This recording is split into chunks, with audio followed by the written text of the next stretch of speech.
Hello, Linda and Nancy. Congratulations on your journey through Matthew 5, 1 through 19. We finished 19. Last week we did 19a. Let's start with 19a again briefly. So we're in Nancy's shower. And there's an owl in an evergreen suit. And there's a chair with a birthday cake with the 4 on it. Whoever therefore. And in order to get that cake, he has to break a board with his feathers or something. His feather hand. And on the board is a hat. So he breaks one.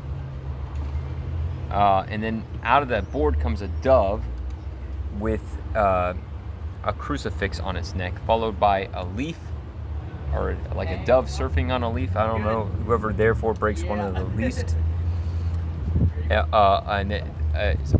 and then there's geese coming out. There's like a parade of geese coming out of these.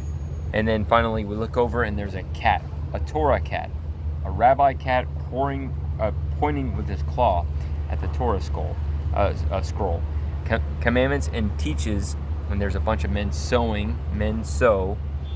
And you have a hermit crab bee who receives a phone call, shall be called least, and then there's the leaf again. There's a bunch of leaves that fall onto the bee as he's making that phone call.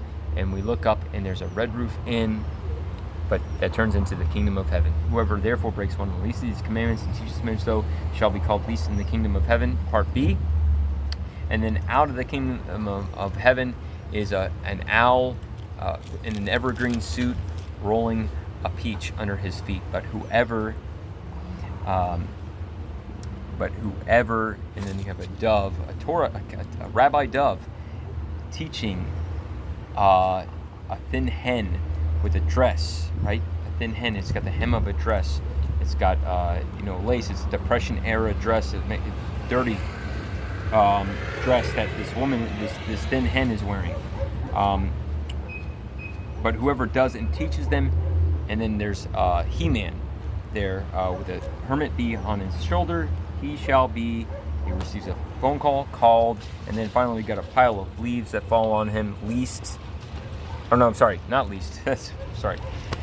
Shall be called, and Tony the Tiger jumps out of the phone and he goes, great, in the kingdom of heaven. Okay, so what's this entire verse? Now remember, Linda, don't fall into the trap of only saying half of the verse. When I say Matthew 5 verse 19, this is what you got to do. You got to say, whoever therefore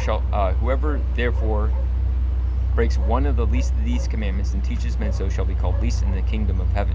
But whoever does and teaches them, he shall be called great in the kingdom of heaven. Thank you. Have a great day.